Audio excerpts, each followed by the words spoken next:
Welcome everyone to the wrap-up session of HSA Dive Buddy certification course. HSA stands for Handicapped Scuba Association, and this course is specifically meant to help you have opportunities to work with people who are differently abled.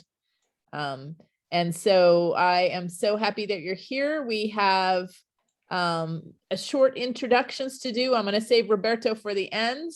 Okay, Roberto, because Roberto is going to be sharing his story with you because he's an HSA student and he's currently working on his HSA certification. So some people here have had an opportunity to be HSA dive buddies with him. And if you haven't, you might just get to dive with Roberto. So, all right. So I'm Gabrielle Gabrielli. I am your instructor, and I first earned my HSA instructor certification because I saw a need, and I had friends who had disabilities, and there weren't people in our area who could properly train them. And so there was a guy who was training improperly, who was not trained on how to work with different disabilities, and in some cases was putting people in danger without realizing it. And so when I started trying to find an instructor to help a couple of friends who wanted to get certified, I couldn't find anyone who was HSA certified. So I decided to go earn the certification myself.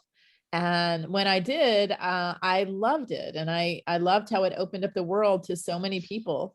And so I got my, really, it was my dream to be an HSA instructor before I even thought about, being an instructor with every other agency. So I have now 4 instructor certifications, including CMOS, Scuba Educators International, which used to be YMCA, Divers Alert Network, and HSA. So I am passionate about scuba diving.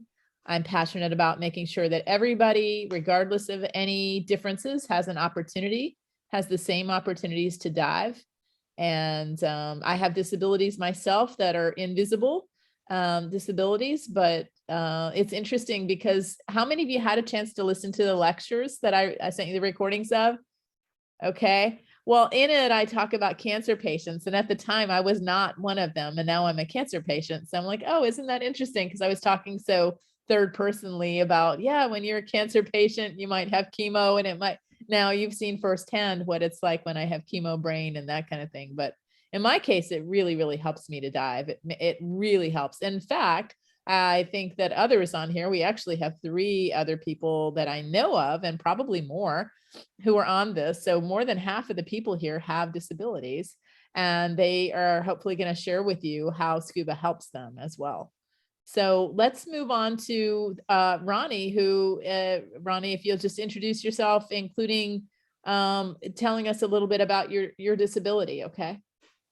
And also about how scuba has helped you, and tell us what you're working on in terms of your certifications. Okay. And HSA.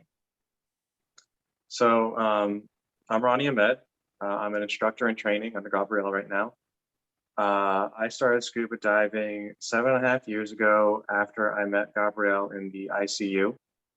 I was shot twice on FSU's campus 7.5 years ago. And while they were treating me there, she came in with her therapy dog, Bowie, and asked me if I wanted to get certified since I hadn't been yet.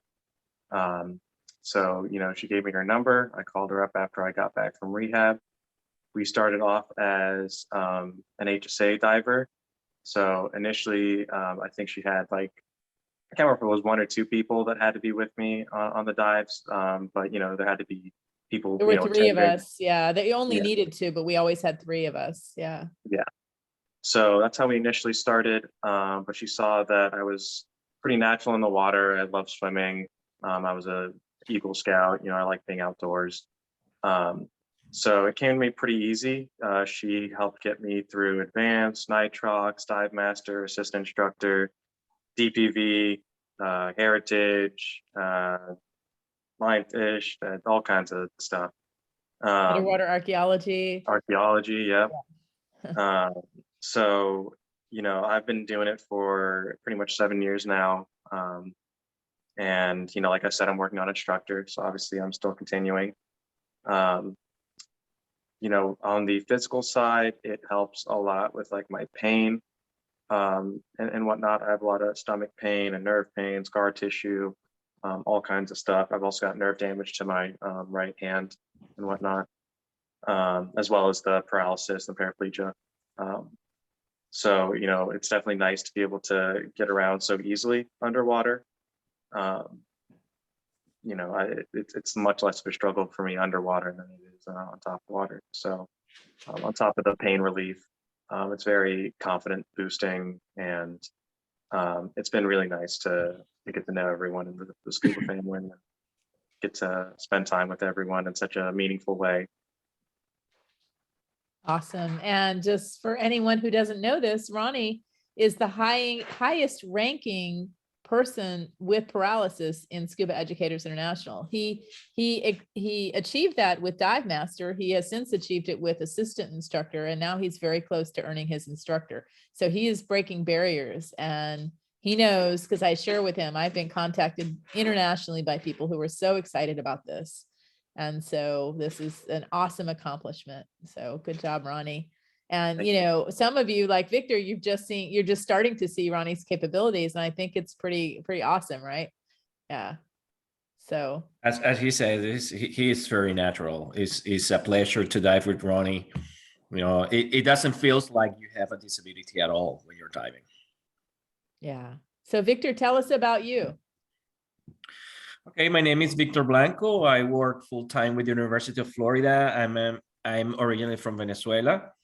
I've been living here in the States for 6 years now, but I started diving when I was 12 years old. So that was 34 years ago. And that changed my life. Scuba diving actually changed my life, and that is a big part of who I am now. Well, at the beginning, I just was like, you know, just a basic open water diver for many, many years. But I have more than 2,500 dives under my belt. I have dove all kind of conditions and deep and low visibility, name it, I've done it. But being here with university, first I started reaching my certification as a scientific diver. And to do that, I have to go through, you know, nitrox, rescue, night navigation, different specialties, and that made me, of course, an advanced diver. And then I wanted to pursue Dive Master. And as I run a program here in Taylor County with artificial reef and fisheries, I really saw a big opportunity to become a scuba diver instructor, so I can offer, especially for teens, the opportunity to access science using scuba diving as a way to show them aquatic science in general. So that's my my motive to move forward to become an instructor. And I met Gabrielle during one of my artificial reef monitoring dives. She volunteered, and then we started our relationship as friends. And then now she's my instructor, and I'm very happy to be part of her group and to be trained by her, because she's very professional. And I'm very glad to dive with all you guys. And HSA seems to be an amazing thing. It makes you feel great to be around all kind of people, you know, just break those barriers and be one underwater. That's, I think, it's just amazing. So Awesome. And yeah, and when Victor completes his lectures and his exam this week, he will be officially an assistant instructor. So this is going to happen. So good job. And I really admire what Victor is doing in Taylor County, being a rural county, helping young people achieve, you know, scuba certifications, especially with an emphasis on science. I think it's awesome. So thank you for being here. Jamie, tell us your story, including Jamie was and I'll just say Jamie was the first Bucks Scholarship recipient with Life Worth Leading, the name of my nonprofit organization. And Bucks scholarships are specifically for combat wounded veterans. And Jamie, your name just came up in an email today from somebody who is an anonymous donor to the Buck Scholarship was asking. He just was saying how much he admires you and he loves to see you diving. So tell us your story, Jamie. Hey guys, I'm Jamie. Most of you guys already know me. Served in the Marine Corps. I went to Iraq in 2003, 2004, and 2005. I was injured in Iraq, injured my back. After coming back, I went through a lot of depression and a lot of issues. So I'm always in pain, pretty much. So I kind of went through the alcohol to kind of manage my pain. That's what pretty much I did. I met Gabrielle because a friend of mine introduced me to her. Well, gave her my phone number, call me, see if maybe wanted to get into scuba diving. And I called her and I started doing the classes. I also suffer from PTSD and stuff like that. And sleeping for me is just a little hard. First, because of the pain in my back and having nightmares and things like that. When I started scuba diving, it just kind of changed my life. You know, first I wasn't drinking as much because I had a scuba dive. So that kind of took me off the drinking, which was good. And I was sleeping way better. Like the first time I went scuba diving, I came back and I really just went and passed out. Something I never do. And that was one of the things that started helping me more, you know, with pain, sleeping better, started gaining back leadership, helping to teach others. I actually took this class before with Gabrielle and some of the students, and it was amazing how the training that you go through just to kind of feel what the other people's going through, which is not the same, but I try to do what Ronnie does, swim with my hands, and that was painful, man. And then I see Ronnie doing it, and I'm like, he just goes through the water like there's nothing going on, man. And I was just doing it in the pool, you know, and I was dying. Imagine doing just a whole 30-minute dive, or a couple of dives. Yeah, so I was very impressed doing the training, and I just wanted to continue. And I was like, well, this is awesome, you know. I'm happy to help other people. I love to help other people, and this class in scuba diving is, you know, helping me help other people. Hopefully, I can help other veterans as well that are injured, or that are going through the same thing I went through. And I want to see how they change the way the way I'm changing. And I change every day. It's not just one time. You know, every day I find something new with scuba. So that was me. I'm Jamie. Jamie, you're an awesome person and an awesome diver. And Jamie is a fantastic dive master with Life Worth Leading. And it's just so great to see you when you're in the water. You're just so natural and so helpful. And you definitely are a great leader. So I love having you in the program. And we are getting more veterans coming in. So I'm excited about that too. So thank you for being here. All right, Frank, let's move on to you. Hey, I'm Frank. Gosh, I've been diving, I guess, coming up on 3 years now, I think, which is crazy to think about. Time really does fly. I think one of the main reasons I wanted to get into this was honestly the amount of challenges just myself that I had to overcome kind of getting into diving. Really, it gives me a lot of respect for people with, you know, additional challenges that want to kind of get into this as well. I mean, everyone's saying Ronnie's praises on this call. We can all speak to that. I think my first time diving with Ronnie, it was almost like I didn't know what to expect, and I was truly amazed. I was like, I wish I was as good of a diver as him, you know, and just to see that and how confident of a diver he was, I think was just very inspirational. I had missed this last time around due to a knee injury myself, and having to have surgery, just kind of upsetting. So, you know, I don't know, I'd really like to be able to help other people, you know, as much as diving has helped me, and, you know, as much as it's just kind of helped me get through a lot of my own personal challenges. And Frank, love having you in the program as a dive master, and everybody loves Frank. Our students love Frank. And Frank often shares his stories of his struggles and his challenges in the beginning. And I think it's so telling, because many people do have a lot of fear issues just as a regular, diver. Frank was one of them, and he overcame. And when he overcame, and it took a while, didn't it, Frank? Right. But when he did, he realized, like, oh my gosh, this is awesome. So he is just a phenomenal dive master, and love having you in the program. So thank you for being here, and thank you always for sharing your story as well. So, and sorry for this tail that keeps coming in the video. I have a dog and 2 cats that are trying to vie for my attention during this. So let's move on to Brooke. All right, I'm Brooke. I've been diving for about 3 years now.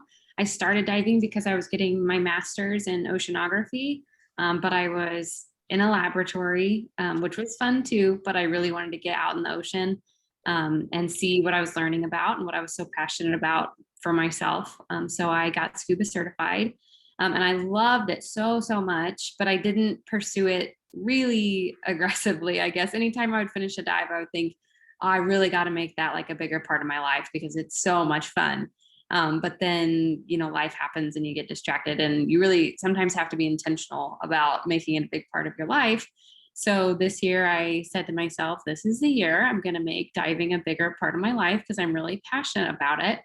And I called Gabrielle, and the rest is history. Now it is a huge part of my life. One of the primary things that I do anymore, it seems. So, but I'm having a blast doing it, and I'm learning so much. And this HSA certification, I did not know, since I'm fairly new to the dive community anyway. I didn't know this was a thing. And diving with Ronnie has been incredible, just seeing how he navigates and overcomes obstacles. It almost makes me feel foolish about the fears that I have about diving, because it's like, wow, if someone can do this, what am I capable of doing? It's just really empowering. And so I'm really excited to learn more. Reading this manual has been amazing. It's a lot to take in, but I'm very, very excited to learn more. So that's me.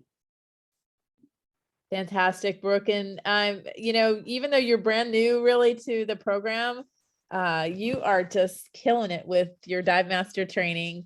Yeah, we threw some challenges at Brooke over the weekend, and she was a rock star. So good job. All right, let's move on to Joe. Joe, are you with us? Yep.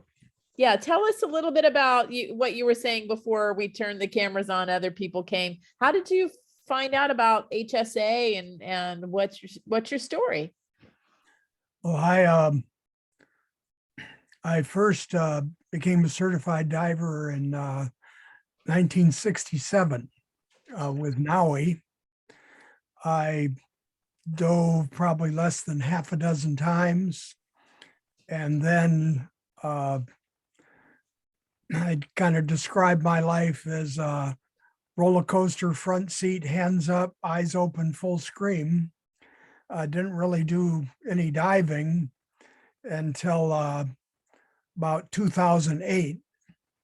And since then, being in Panama City, Florida, I got back into diving, and now I'm a PADI master diver. And I've been interested in helping others.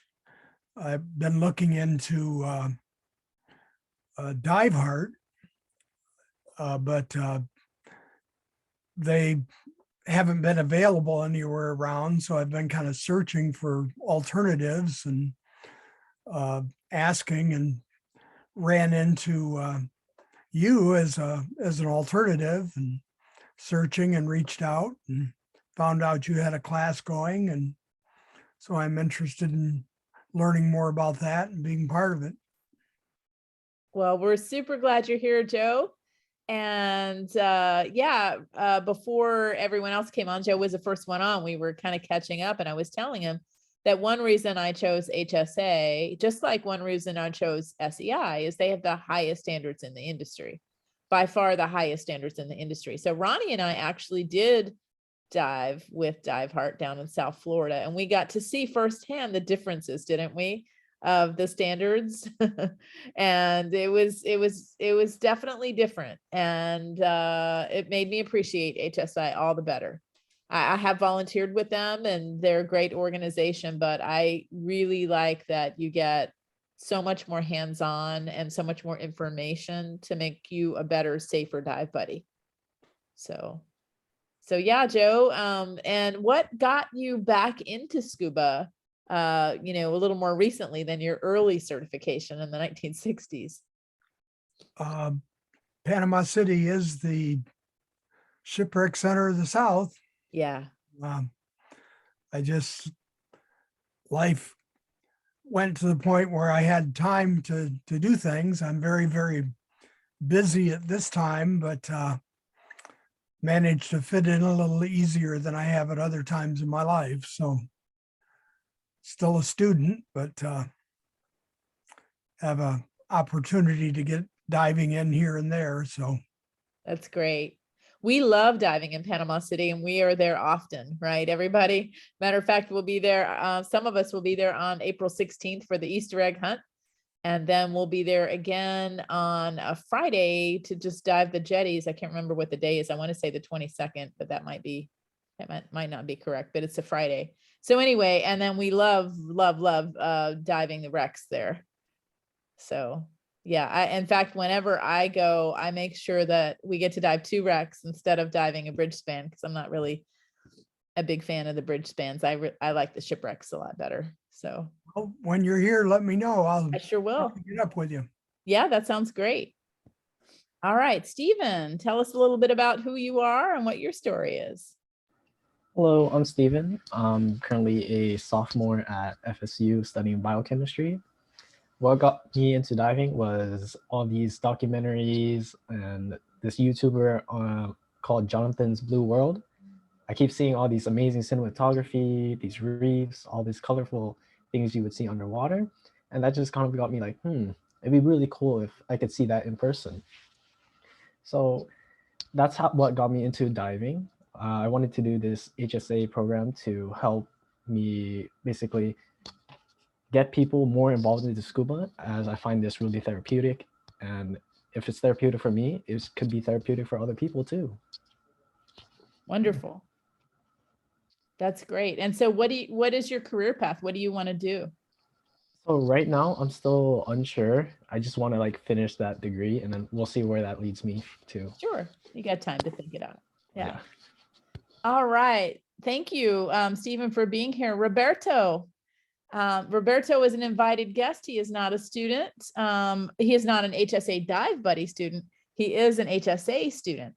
And so I wanted Roberto to share his story and tell us a little bit about who you are, Roberto, from the standpoint of somebody who is an HSA student, and tell us really like, how did you get where you are? Okay, that sounds good. Yeah, hi everyone. So I am Roberto. I am originally from Quito, Ecuador. And yeah, I came to the US to get my master's degree in computer science in 2017. And since then I have been here. My story is that, yeah, right now, as Gabrielle says, I am a HSA student working for my HSA certification. This began, I think, well, let me tell you about my story. So yeah, when I was 11, I went with my parents to New York, and I think it was Christmas time. So they were gonna light up the Christmas tree. And it's a really huge event. I mean, for a kid, I have never seen a tree that big that was gonna be light up. And I think that day we had to walk a lot. So we walked and walked and walked, and I really got tired. And I didn't walk anymore. I didn't care about seeing the tree. So later on, we went with my family for a checkup in Houston because like they were suspecting something was going on. And yeah, when I was 11, I got diagnosed with Becker's muscular dystrophy.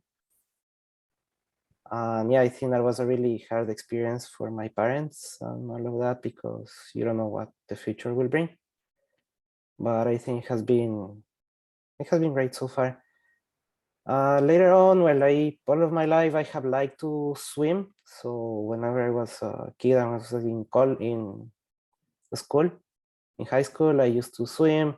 I really like water. It's a place where I do feel comfortable. When I went back to Ecuador in 2010, I went to a cruise in Galapagos, and that was really a nice experience because that was the first time that I got to do snorkeling. I remember the water was really cold. I got like a really big wetsuit. So all the water got in, I was like freezing. And yeah, I was like swimming over and I could see all the life that was down there. Not like, I didn't have enough force, like to dive and go down there. So yeah, I think it was one of my wildest dreams to be scuba certified or to do scuba diving at some point. And I think that it was actually unthinkable for me to become a scuba diver. Yeah, so I think I began working on this certification already. It has been a year. I was checking the pictures. It was April 10, 2021 that I began. And yeah, that's my story. Thank you for sharing your story, Roberto. Tell us about your couple of experiences so far doing your checkout dives. Okay. So yeah, one of the checkout dives, I think the first one, I think it was a really nice experience because you don't know what to expect. I know like the water was gonna be cold, but I was not sure like how was going to be to go down in the water. And then I was able to dive and see the turtle Virgil. And I think that's one of the biggest experiences that I have had. I think, yeah, it's also this feeling of defeating the uncertainty, of course, with your dive buddies. But yeah, I really feel something special to be able to do that. And yeah, I had, I think, like a family member, like I think an uncle, asked me like, hey, how do you like to do that? Because like whenever you get in, don't you get like cold? You don't get that feeling of being cold. I don't like it. And I was like, let me think about it. I was thinking like, oh yeah, I do feel it. But once I feel it, it's like the first step like for freedom. It's like I feel alive. I feel like all my body with that cold water, and it's like I'm in control and I can do it. So yeah, I think it's a fantastic experience. Thank you, Roberto. Yeah, and it definitely gives you more freedom in the water for sure than out of the water, right?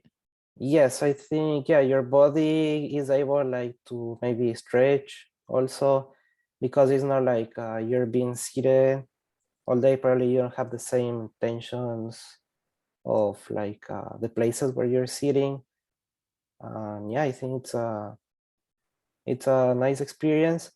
I also believe that, yeah, scuba diving has also taught me like maybe to live more the moment, because once you're scuba diving, like you forget about everything else. It's like nothing else is there but you in the water, all the nature, and all your yeah, all the family basically that is diving with you.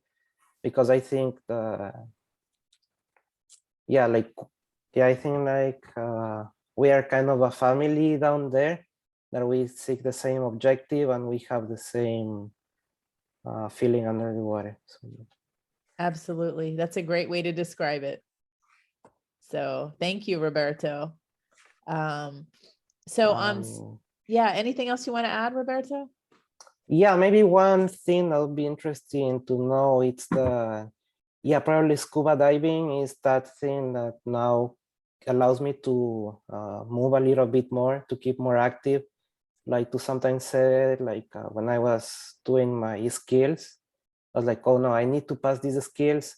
I'm gonna go to the swimming pool. I'm gonna try the skills in the swimming pool. So that kind of gave me an extra, how do you say, an extra push to keep going with things and say, like, yes, this muscular dystrophy, I have to delay it. Like, I'll find ways to work out, to have my body more ready for next dive. And if I feel that there are muscles that are difficult for me to do underwater, then I'll take that to here. I'll be working that in physical therapy. Yeah, trying to be better. So yeah.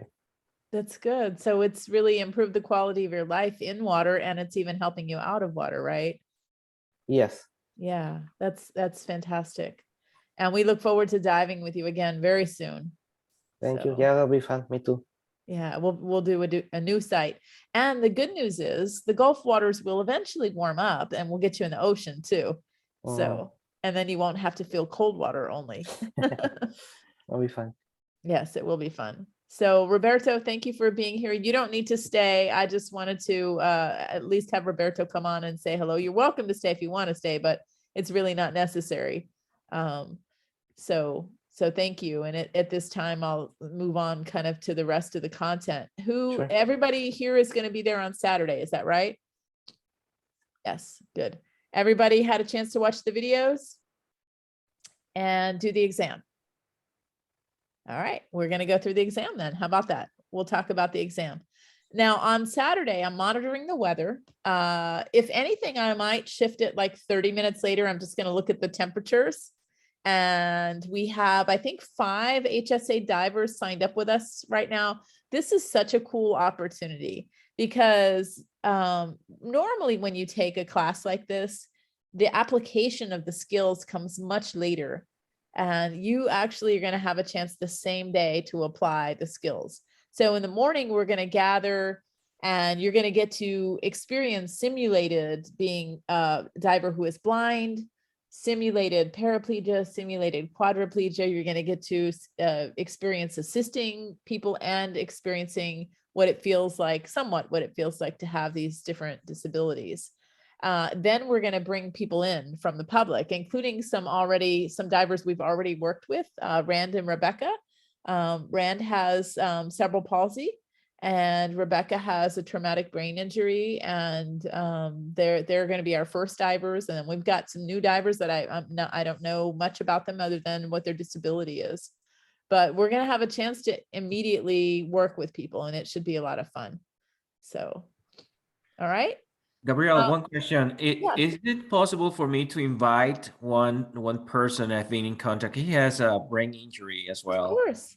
Yeah, if you think about it, message me and I'll send you the sign up form for him. He just needs to sign up. It's officially a sports ability event where they're partnering with us. So okay, yeah, I think I just invited for him to see, because he was like, I don't know if I he can should do sign it. up and just come. He can come and change his mind if he wants to, but sign up that way. If he's like, we'll try it. We'll try Good. it. I Yeah, will. he said he has what kind of disability? I think it's brain injury. Okay, yeah, I think have him sign up and there's no obligation. He can get there and go, I'm watching and I don't know if I want to do this. Okay. Good. No problem. So yeah. Hey guys, I just got a call from work, so I'm gonna have to disconnect real quick. So yeah, I'm on call right now, and I guess this rain kind of messed us up. So okay. I already watched the videos and took the exam anyways, but I'll be there on Saturday. Okay, great. But I will try to get back into it. Hopefully, I'm just gonna make some phone calls and maybe I can just get back into it. That sounds good. Thanks, Jamie. Okay. Yes, All right. ma'am. Bye. Okay, so everybody get your exams out. And what we're going to do, just like we do with everything else, is you're going to read the question. So we'll start with Joe. You're going to read question 1, say what you think is the correct answer. We'll see if everybody has that or not. And if not, we'll discuss, or maybe we'll discuss anyway, and then we'll move on to number 2. And Stephen, you'll have number 2. Okay. And Brooke, you'll have number 3. Victor, number 4. Frank number 5, and Ronnie number 6, and we'll go in that order each time. Got it? All right, so Joe, go ahead and read number 1, please. The spinal cord, excuse me, the spinal cord is protected by, and you want me just to read the answer or all? Yeah, of them? read the letter that you think is correct and what it says. B, vertebrae and Meninges. does that mess up? Yeah. Yeah. Meninges. Okay. Very good. Very good. So did everybody have B? Did anyone not have B? Excellent. Good job. All right, Stephen. Becoming disabled presents a person with a crisis calling for mental adjustment. This adjustment is strikingly similar to, and I put E, all of the above. All right. Did anyone have anything different? I had loss of a loved one just because you really reiterated that a lot in the lecture, but I could see it as almost any of them. Yeah. So Yeah, I had D as well. yes. So D is actually the correct answer. Yeah. And you know what, Stephen, if you've ever taken a test before and there's an all of the above, 99% of the time, that's the correct answer. Yeah. So when I write tests, we don't ever use all of the above or none of the above, because I think it kind of throws you. But does it make sense why that would, like, loss of a loved one would be much more traumatic than some of these other things? Okay, good. All right, Brooke, number 3. Now I'm questioning my answer because you said it will never be all of the above. No, I didn't say that. I didn't say never. I said, when I write a test, I will never write a question that says all of the above is what I said. Okay. I said, normally when there's an all of the above, when other people write it, 99% of the time, all of the above or none of the above is the correct answer. Oh, okay. That's what I said. Yeah. All right. So 3, the ideal final phase of the adjustment usually takes about 2 years and can be described as, I have E, all of the above, because it really talked about all of those things in the manual. Okay. Did anyone have anything different? I put D just because I felt like the manual was more saying that was like the acceptance of the disability and a renewed involvement in life was that the ideal final phase. Okay, good. Anyone else? I had D. Uh-huh. Anyone else? Ronnie, what'd you have? D. Okay. So the correct answer is D. And then it also says A and D or C and D. So in other words, not B, right? Not B. So let's see here, how they say to score it if you got it wrong. So by the way, you can select more than one, like A and D and so on. It doesn't mean that only one of those has to be correct. And because maybe you didn't read that on the test, I will give that one to you. So the correct answer is either D, A and D, or C and D, but it's definitely not the others. Does that make sense?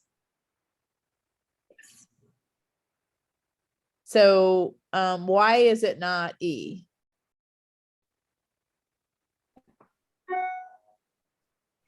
So not all of the above because, well, we've mentioned that B is not the right answer. Reconciling to one's fate would not be the ideal final phase. Exactly. Reconciling cancels the acceptance phase.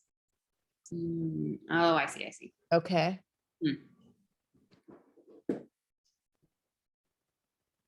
So I'm going to actually give that one to all of you because, maybe I didn't stress that there could be more than one correct answer. So you all have it right. Okay. Just put D for now. Okay. All right. Let's move on to number 4. Okay, number 4. Your student at T2 complete paraplegic is on the dive boat, suit up and ready to dive. you notice that suddenly he does not look well. He's holding his head, has perspiration on his forehead, and his nose is congested. He probably has A, orthostatic hypotension, and should lie down until the symptoms go away before he is allowed to dive. You selected A. A, yes. Did anyone select anything different? I selected C. I also selected C, hyperreflexia. Joe, what did you choose? I I see took everyone else is nodding for C. What did you choose, Joe? B. B, okay. So the correct answer is C. So it's not B. And it's not A. What was the other one? What is, those were the only ones that people said, right? A and B, or I can't remember now. Yeah, yeah. Yeah. A, B, So yeah, so orthostatic is low blood pressure. And these are clear symptoms of hyperflexia and should be treated as such. So if you go to the Dive Buddy manual, page 17, it'll help you find that answer there. The Dive Buddy manual, page 17, has that information on hyperflexia. Okay. So if you answered anything except for C, you get a -1. And let's move on to the next question then.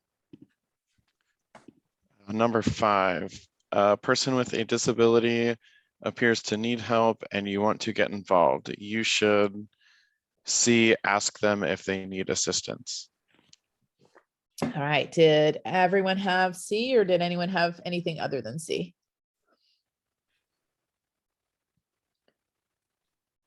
Did everyone have C? Yes. Why? Why C?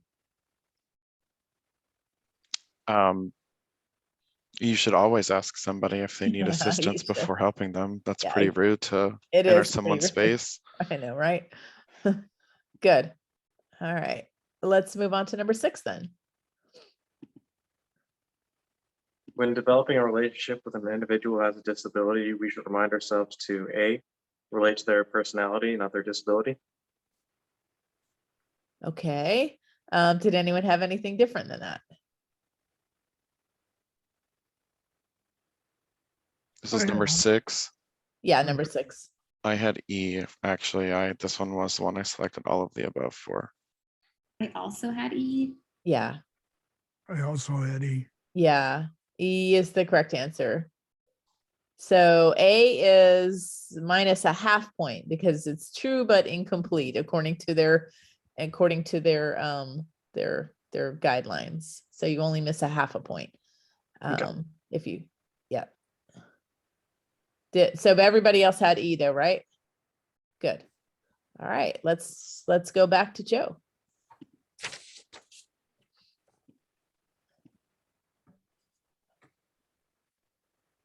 The vertebrae are classified into 3 groups. Which is the correct grouping? C, 7 cervical, 12 thoracic, 5 lumbar. All right, did everybody have C? Anyone have anything different? Good job. All right, Stephen, next. Number 8, I think we're on. Yep. The approximate location of these 3 groupings of vertebrae is, and I put A. A what? Go ahead and read it. Oh, cervical neck, thoracic trunk, and lumbar lower back. All right, did everyone have A? Anyone have anything other than A? All right, good job. Let's move on to Brooke. If someone refers to their disability as a T6 complete, they mean I have E, A and B of the above are both correct. A is the area of the injury to the spinal cord is at the number 6 thoracic vertebra, and B is they have complete loss of sensory and motor functions below the 6th thoracic vertebra. Okay, did anyone have anything different or did everyone have the same?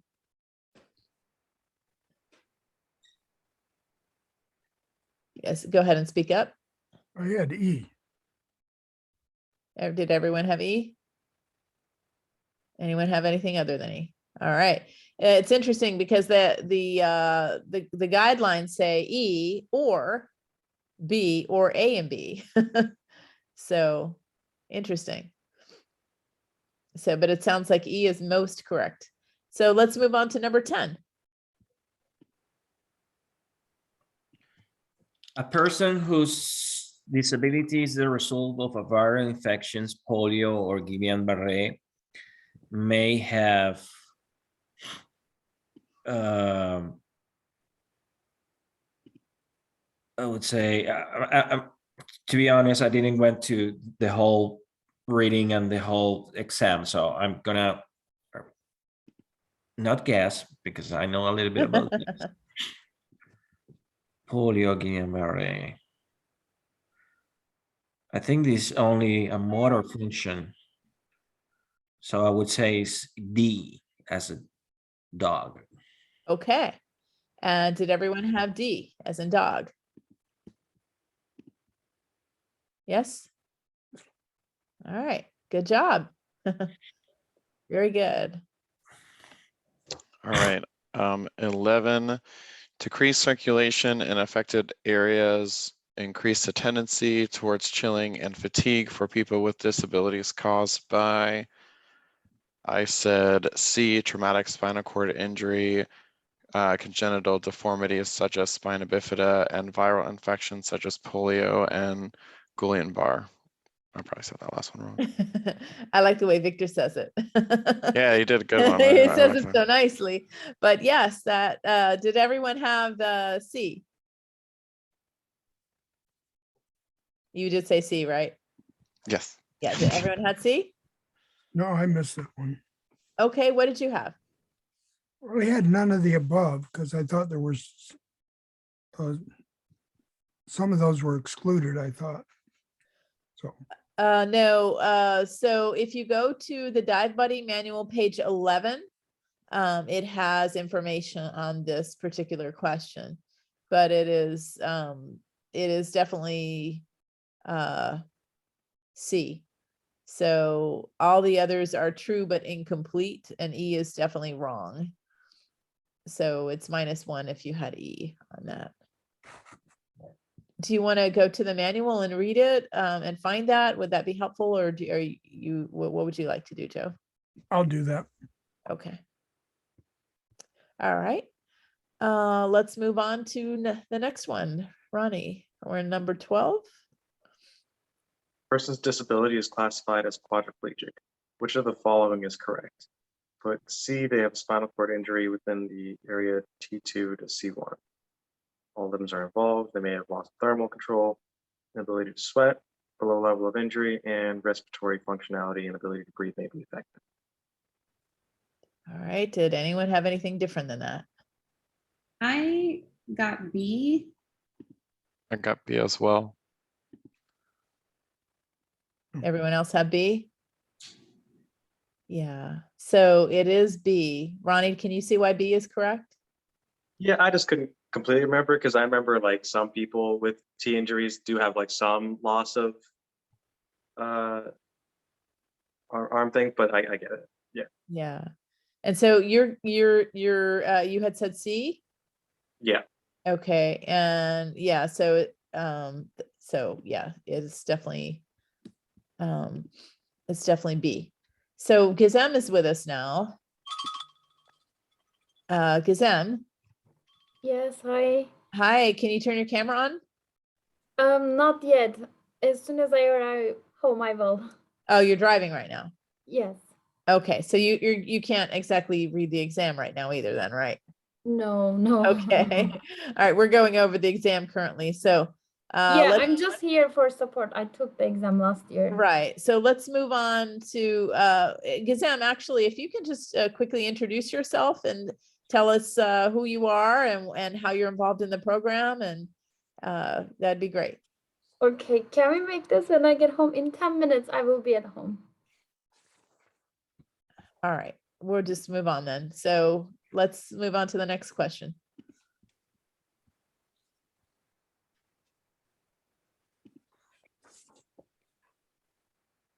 I think Joe.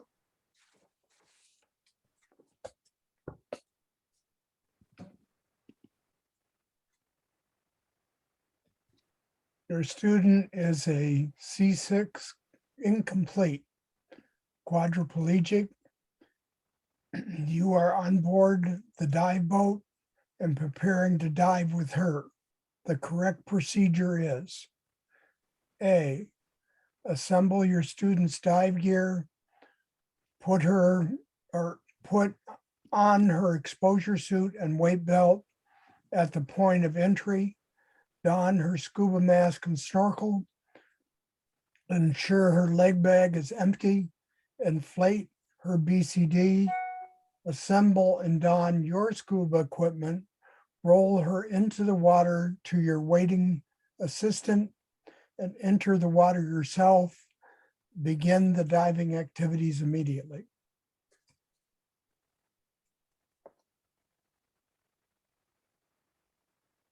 All right. Did anyone have anything different than A?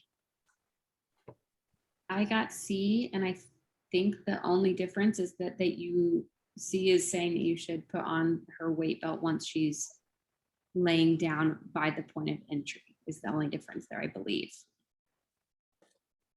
Right. So let's just take a look at the differences. I think you're correct in that. So rather than putting the weight belt on in the very beginning, would you wait for having everything ready to go and her laying down before putting the weight belt on, Joe?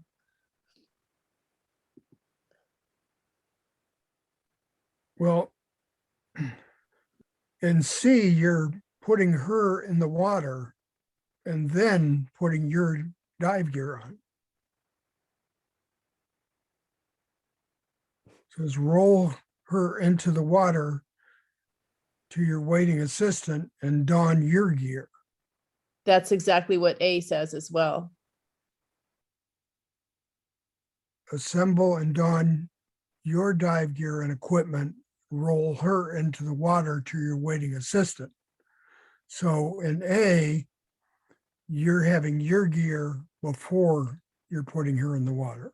So you're ready before she goes in the water. Yeah, that's a good point. Brooke, why did you choose C? In the procedure, and this one took me because you do have to really You have to read the procedures. Yeah. Yeah. It really, what stuck out to me was when we put on her, I don't even know if I realized that they were saying that you don't put on your. It does also specify that there's a waiting assistant in the water.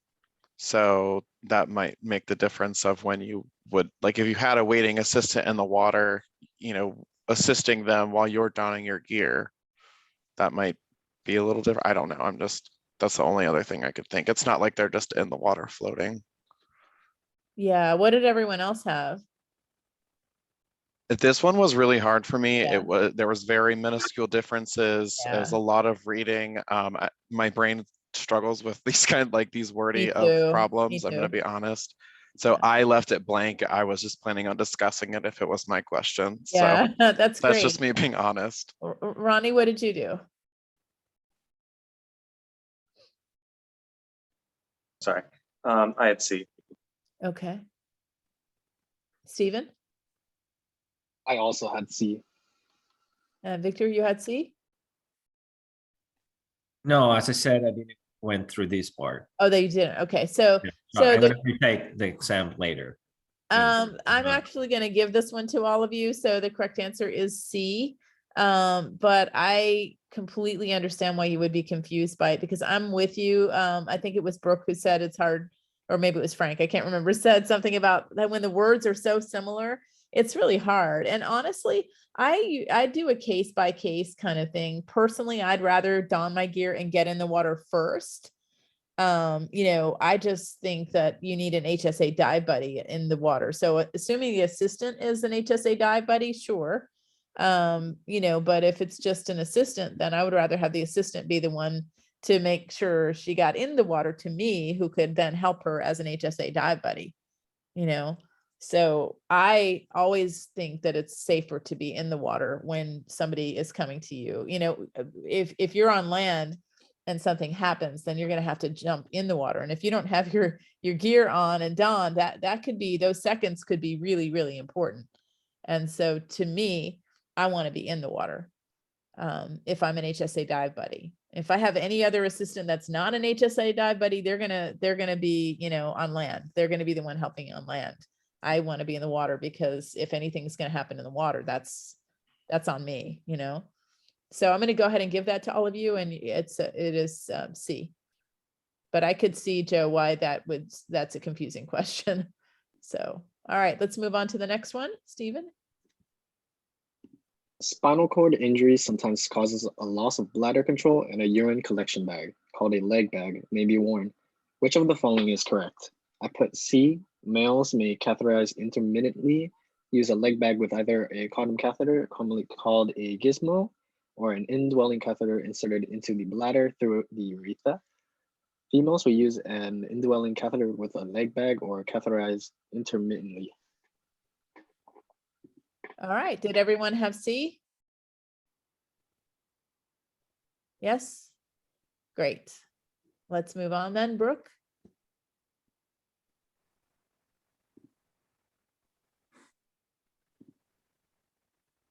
Okay, can you hear me now? Okay. Yes. I went the other way. So I have this one starred, so I may need a little bit of help with this one. I can just take it on the chin if it needs to be, but multi-level certification is based upon the diver's ability to help another diver in distress and or the type of buddy assistance they require. Which of the following statements are true? And I don't have an answer. I had this one starred because it kind of tripped me up. Yeah, go ahead and read them and tell me if you think it's true or not true, each one. The third, and we'll all discuss each of them. So go ahead and read A.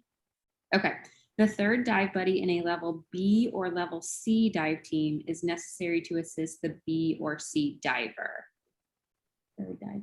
I thought you didn't need a third diver into level C, so I don't think that's true. Right. So third members of the dive teams are for the level A or above dive buddy that cannot be assisted by the B or C level diver. So you're right. That is not correct. So go on to what's the next one? B is level C certification is for divers that have been unable to demonstrate their ability to perform certain skills that require the assisting buddy to have skills beyond that of an open water diver. Uh-huh. Pretty confident that that is true. That is true. Roberto, are you still with us? I know you're online. This is one of the reasons that I challenged Roberto to make sure he could do more of the skills, because the more skills you're able to master yourself, the less restrictions you have, right? Right, yeah. Roberto? Yeah. So this is one of the reasons when I say, you know, when you earn your certification, what level you're going to be is dependent on your ability to do these skills. And so this is one reason we want to push you. You know, we're not going to let fear stop you from doing something we know that you can physically do, right? Yeah.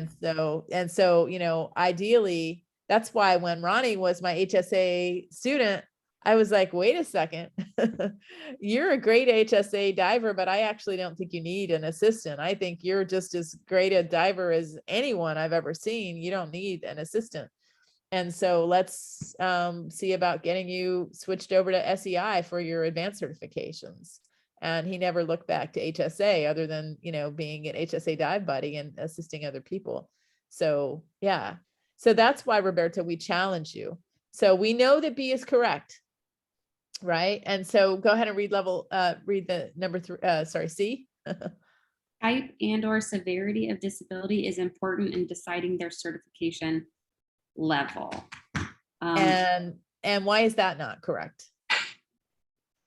I mean, regardless of the disability, it's more relevant I think that's why that tripped me up. I was like, well, your disability could limit what you can do, but maybe it doesn't. So exactly. So multi-level certification is based on performance, not on disability type.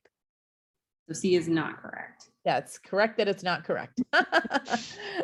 Yes, because you can have 2 people with the same disability and one will be able to perform certain tasks and the other one will not. So that makes sense. Okay, so read D. D is subjective evaluation of the student's ability to dive under certain conditions is important in deciding their certification level. So based on what we just discussed, I would assume that is correct. because it's on their ability, not their. So D is not correct because multi-level certification is based on their abilities to successfully challenge standards. It is not subjective. Okay. Okay, so then it is B. officially. Yes. All right. You got it right. If everybody agrees, you all got it right too. And Victor, don't worry about not completing things. Listen, this is an open book test and it's based on discussion. So if you're here with me and we're talking about this, then you are going to pass the test. So just go ahead and fill out the test. Okay. Yeah. I'm paying good attention on this. All right. So the next, yeah. Number 16, that's a me. Yes. The deafness is very isolating and people with hearing impairments tend to be withdrawn in normal social situations. In groups of deaf people,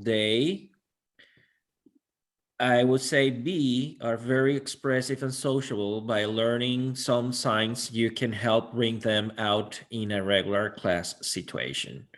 All right. Did everyone have B? Yes. And, I don't know if you all, are any Snapchat users on here? Have you guys been following what Snapchat is doing with teaching sign language? Have you heard about it? They have a thing called the Lens, and it teaches you sign language using Snapchat. It's awesome. And it was just featured on the Today Show this morning. And so I encourage you to learn some signs. And I have worked pretty extensively with the deaf community and even had a client for years at Florida Telecommunications Relay. I was like their main trainer doing all the work with them. And it's so interesting when you start to learn other people's language, how it just opens up the communication. So anyway, if you do have Snapchat, I encourage you to explore. And if you don't have Snapchat, maybe download it just for the purpose of learning sign language for free, because it has a lens and it'll show you the sign and then you get to emulate the sign. And then it will tell you if you're doing it correctly based on how your hand is. And so it's pretty cool. And so you actually get to sign properly, get to learn how to properly sign, and it's free. I was just talking about this at dinner last night with my boyfriend, just about signing and how we really like watching the interpreters in at music festivals or just with any performer. They always get so into it and it's just so awesome. It's almost more entertaining than the artist, you know what I mean? Like I get into that too. So just a little fun tidbit. All right, 17. There are 3 types of hearing loss: conductive, sensorineural, and mixed. Conductive and sensorineural. Conductive is, and I have B, or no, I'm sorry, 17B, yes. Interference with transmission of vibrations to the inner ear. All right, did everyone have B? Yes. All right, good job. Right on. Ronnie, you're next. Of our 5 senses, vision provides us with C, our most efficient source of information about the world. Approximately 84% of information we receive. All right, did everyone have C? Yes, anyone not have C? Okay, we'll go back up to Joe then. Good job.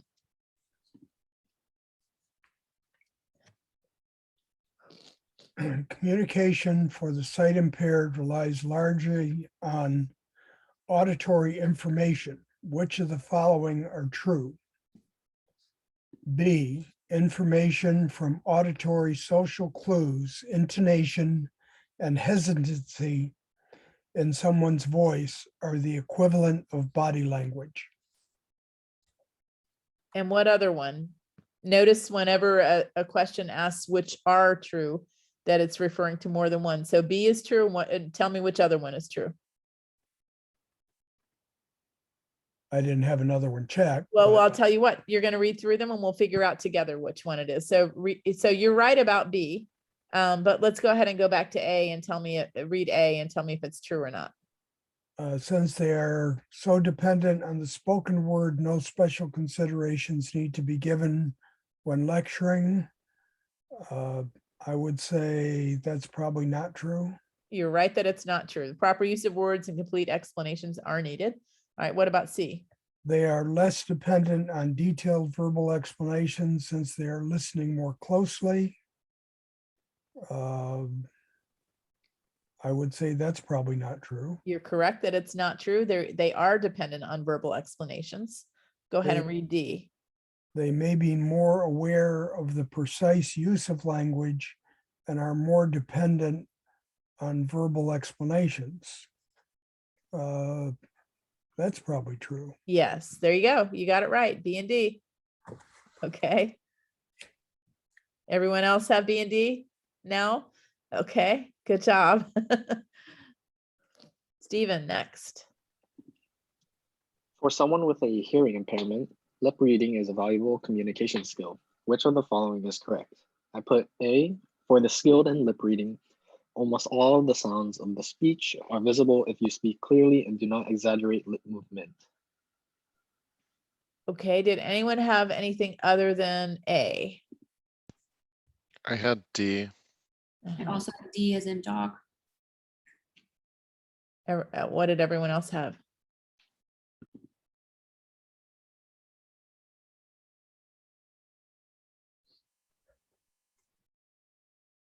Ronnie, Victor? D. Uh-huh. Yeah, I had D. Yeah, it's D. Yeah, Gotcha. okay.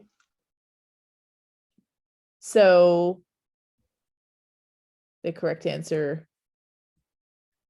is most of you had D. So go ahead and read A and tell me why you thought it was A. For the skilled in lip reading, almost all the sounds of speech are visible if you speak clearly and do not exaggerate lip movement. Yeah, and so less than a third of speech sounds are detectable on lips, and that's in the Dive Buddy manual, page 23. Gotcha. So one thing that did trip me up on this one is in the manual, it says the 1/3, but it says do not exaggerate the lip movements. Yeah, don't exaggerate the And I lip. think that's you read that part and you're like, oh, don't exaggerate the lip movements. And then Yep. in D, they say Yeah. it in a different way. They just say speak clearly instead of do not exaggerate. So when my brain read that, I thought that at first and I was like, wait a minute, but the third took me a second too. I'm with Yeah, you. in Gotcha. test writing, we call that a poor distractor. It's a distractor. So Yes. I'm going to give it to you, Stephen. Okay, so you all have it. We discussed it. You understand it, right? You're good. Okay, let's move on then. What number are we on? 21, I believe now. Okay, yep, 21. Go ahead.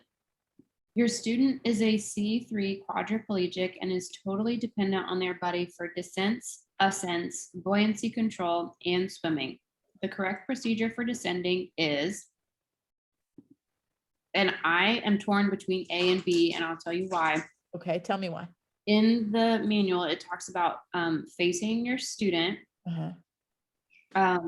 They don't say to push down with one hand, which is in A. Uh-huh.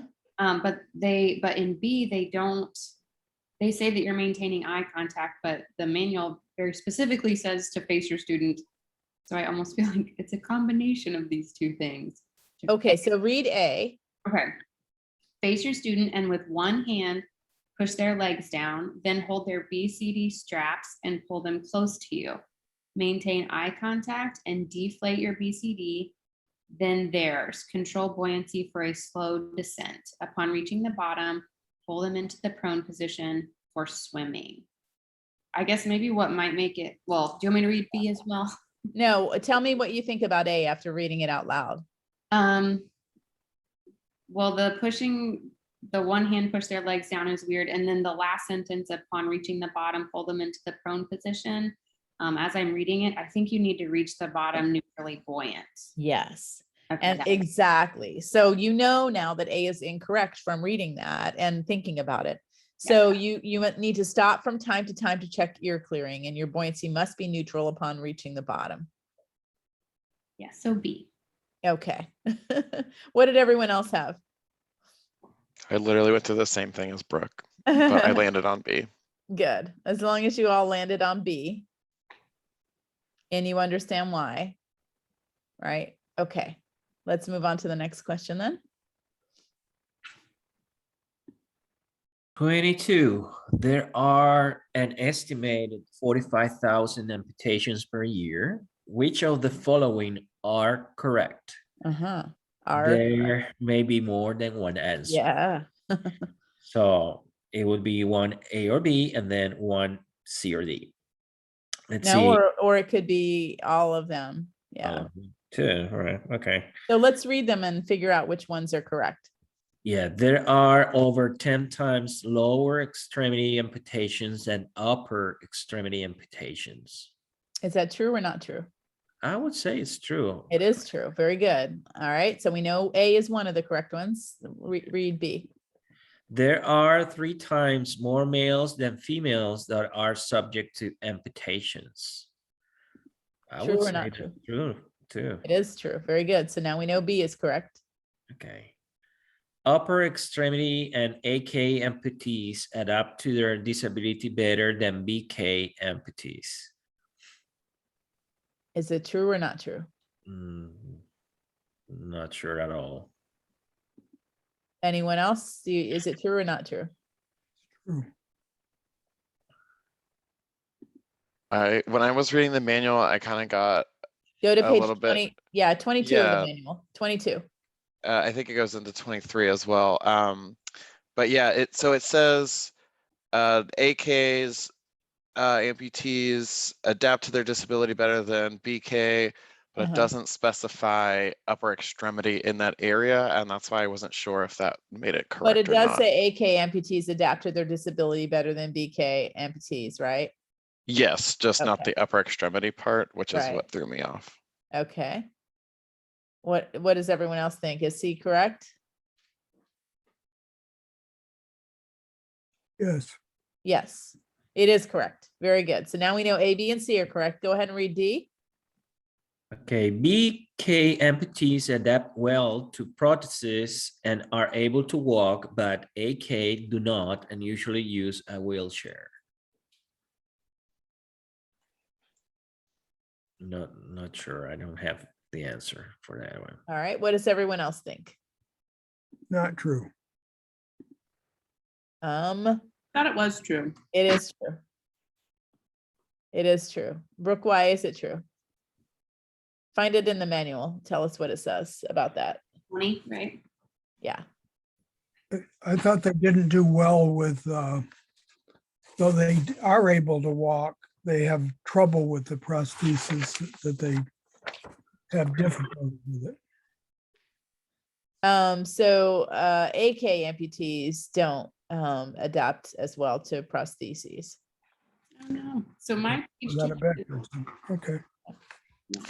So I guess I'm confused because in the manual it says AK amputees usually end up in a wheelchair. Exactly, because they don't deal well with prostheses. But isn't this answer saying No, it's BK saying amputees? BK. It's saying BK adapt well, but sometimes AK do not, and they use a wheelchair. Yeah.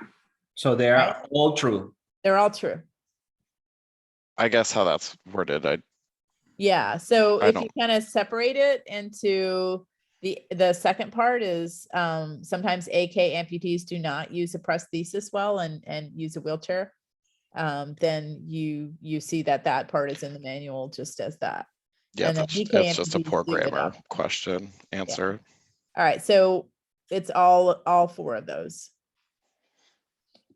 All right, let's move on to number 23.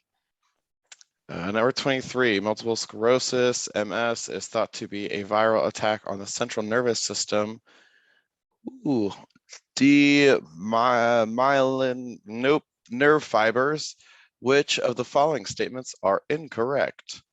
I have D for 23. Symptoms vary from mild to severe with remission and exacerbations. This one I was confused on, I'm going to be honest. I couldn't really follow in the manual. Okay, and so you said C for number 23, right? I think I said D just because I didn't see anything in the manual about it mentioning anything about remissions. But I did know, like, I was able to see A and B were true. C, I didn't see it listed in the manual, like flat out, that I was able to Okay. find. So you just said A and B are true. Is MS a progressive disease growing worse over time for everybody? It just says MS is a progressive disease growing worse over time, which yes. Okay. So you're saying, okay, so the question is asking which of the statements are incorrect, right? Sorry. Right. So yes. Yeah. Okay. Yes. I was Okay. like, wait, No, now I'm I'm lost. sorry. It's one of those negative questions. All right. And then B. People with MS are intolerant of heat and can become very exhausted with physical activity. And which, then I also believe to be correct. yeah. Okay. And then C. People with MS have good judgment regarding their abilities. I would assume that a person would have the best, like, awareness of their own abilities. The only thing is that judgment and memory might be affected by MS. Okay. Okay, that makes sense. And see, MS runs in my family. I had an aunt with MS, and her judgment was definitely affected, really badly affected. That I was not aware of. Okay. Yeah. Now, can symptoms go into remission with MS? That was the They other can. thing. They Oh, can. okay. Depending. Yeah, they can. Yes. Okay. So then it would be C. Yes, you got it. Everyone got it? Everyone understand? The only reason I knew this is my sister-in-law, Jess, was diagnosed with MS about a year ago. Oh, wow. And she, and maybe it's because you can go kind of in and out of symptoms that she like thinks that she's fine doing some things and then is really adversely affected. Yeah. That makes a lot of sense. Thanks, Brooke. Of course. Yeah. Sorry to hear that. But yeah, and sometimes what happens in the beginning of the disease is, there's denial and other things about it. And then, it's not like, are you going to have the kind that's super aggressive and you decline quickly, which is what happened to my aunt. She was in her 20s and she was in a wheelchair from MS. Very quickly, she declined very quickly. And yeah, and unfortunately, she became alcoholic and very, had very bad coping mechanisms for her disease and died pretty young, just, basically being confined to a hospital bed in her house for the last couple years of her life. So, yeah. So, and her judgment was definitely impaired, and it wasn't just the alcohol, it was just the disease it had just gotten into, it's a neurological brain disorder. So central nervous system and all that are impacted pretty heavily. All right, so let's move on to the next question then. 24. Student is a T2 complete paraplegic. He has made 3 tanning dives and one day is slightly chilled and has a headache that will not go away. Which of the following are correct? I think A and D.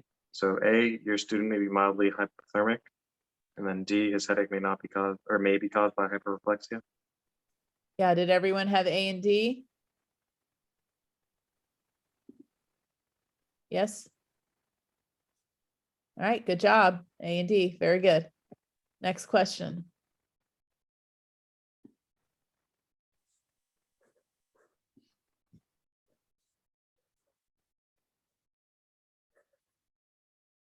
$25. Joe?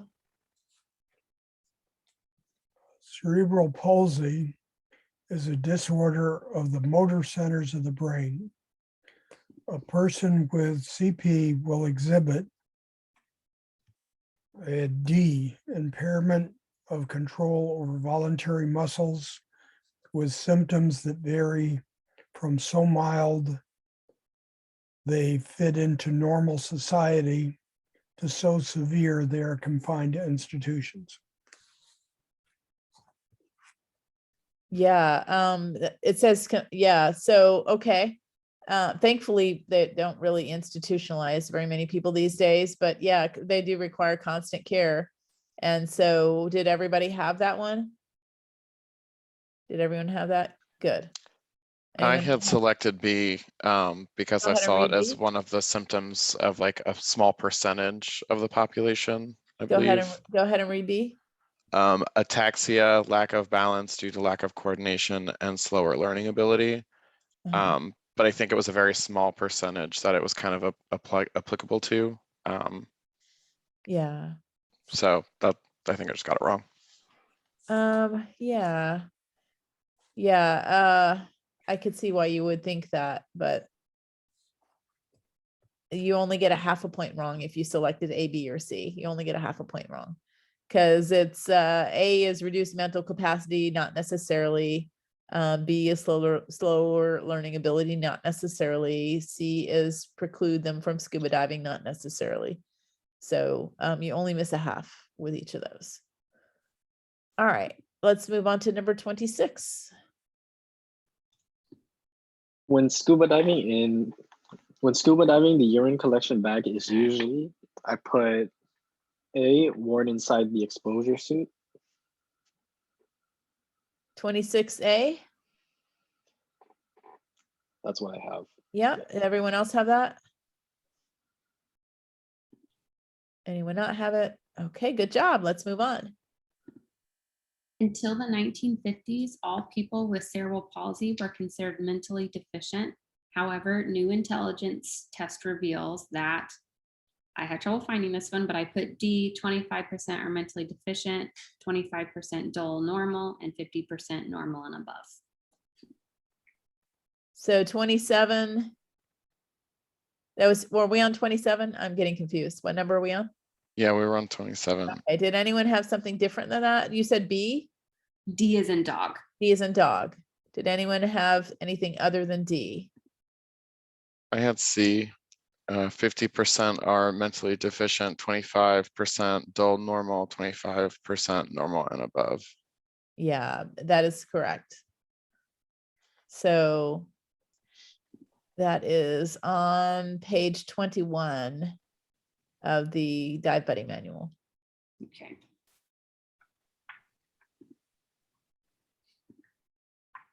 All right, what did everyone else have?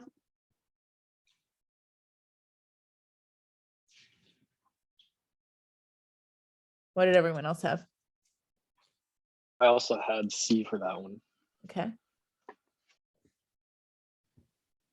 Ronnie? I had D. Okay. Joe? See, Okay. I can't remember. Did I ask you, Victor? No, but I would say C as well. Yeah. Okay. All right. So let's go ahead and make that correction and let's move on to the next one then. Number 28, the stump, the remaining portion of the limb requires several months to mature, at which time? And I said C, it reaches a steady state, but must be protected from injury at all times. All right. Did everyone have C? Yes. Okay, good. Next question. 29, spinal cord injuries cause decreased circulation in the affected areas that slow the healing process. This can, and I said E, all of the above. Do you want me to read all of them? No, you don't have to read all of them. Did everyone have all of the above? Can you tell me how to pronounce the cause? Because I was a little worried how I was gonna have to read that 4 times. Oh, that's funny. Let's see, where are we? Number, Decubiti. Ronnie. Ronnie knows how to pronounce it. How is it? Decubiti? Yeah, something like that. It's funny because I said it in the recording and I know I said it right and now I'm doubting myself. It's, yes, I like Ronnie's pronunciation, so I'm I gonna go know. with that. But I Yeah. said E, all of the above. Very good. I didn't make you pronounce it once, Frank. How about that? Thank you. You're welcome. Thanks, Ronnie. All right, next. What number are we on? 30. All right, go ahead. Hemiplegia refers to paralysis of one side of the body.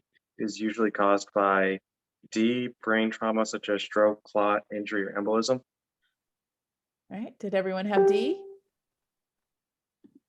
Anyone not have D? Okay, good job. Next. 31.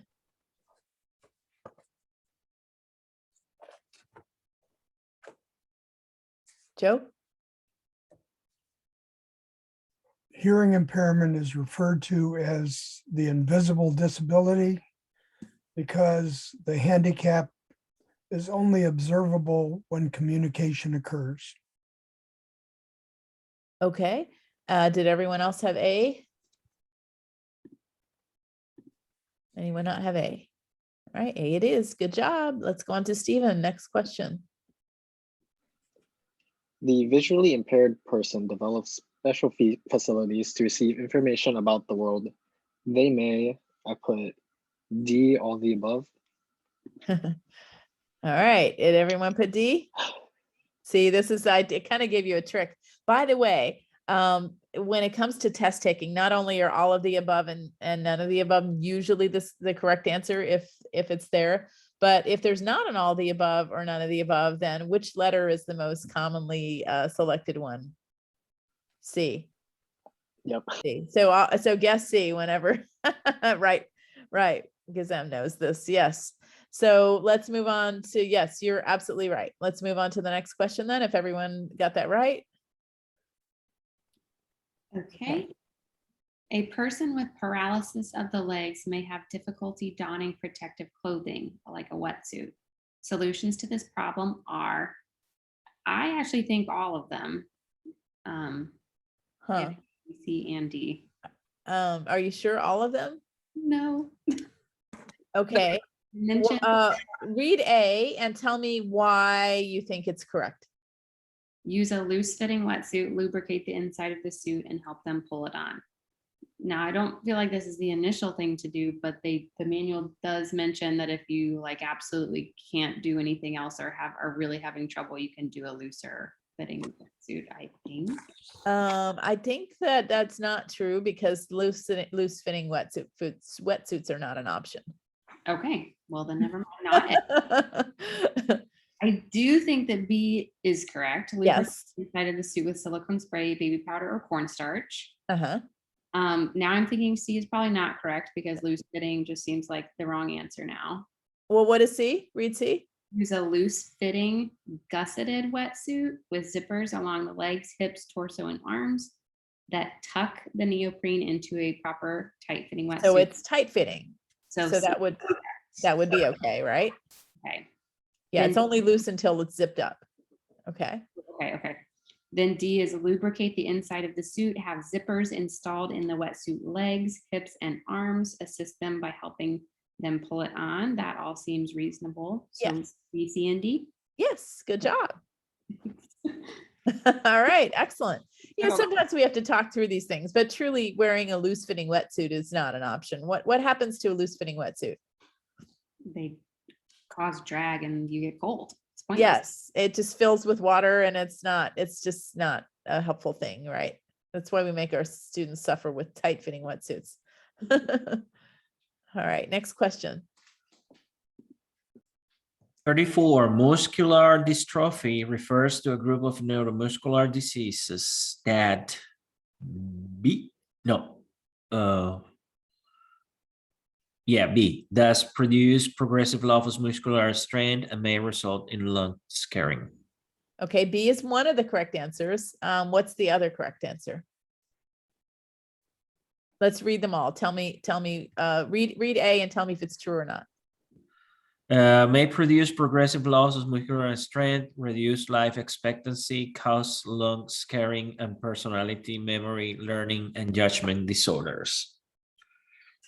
Not sure if it creates problems with memory, so that's why I didn't pick that. You're right. It's not correct. Okay. B is the one that I said is correct. That is correct. C does cause progressive loss of muscular strength in the face, shoulders, and upper arms. In some cases, life expectancy may be shortened, and there maybe physical disabilities, but otherwise they are normal and fit for diving.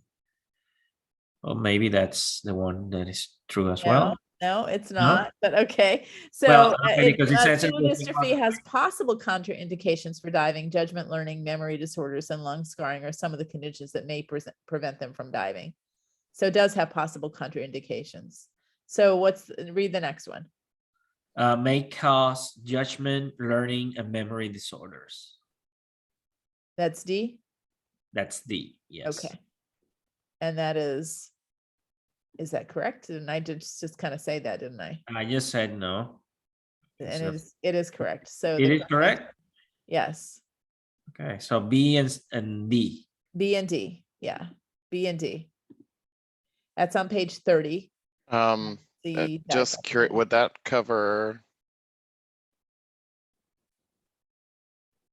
what's an A, or does it not reduce life expectancy? Sorry. So A is not correct because it does cause progressive loss of muscular strength.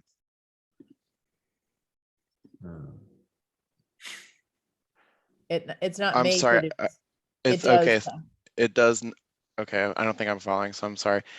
So this one says it may produce progressive loss of, and you're saying it's not a may produce, it's a does. Okay. It definitely does cause. Yeah. Okay. Which I don't think is a well-written question. Yeah, I think that's why it threw me yeah, off. I think it's almost a trick question. So B and D are correct, but you have any questions about the why? You said it was in page what, 30? That's page 30 of the Dive Buddy manual. Just to preview that.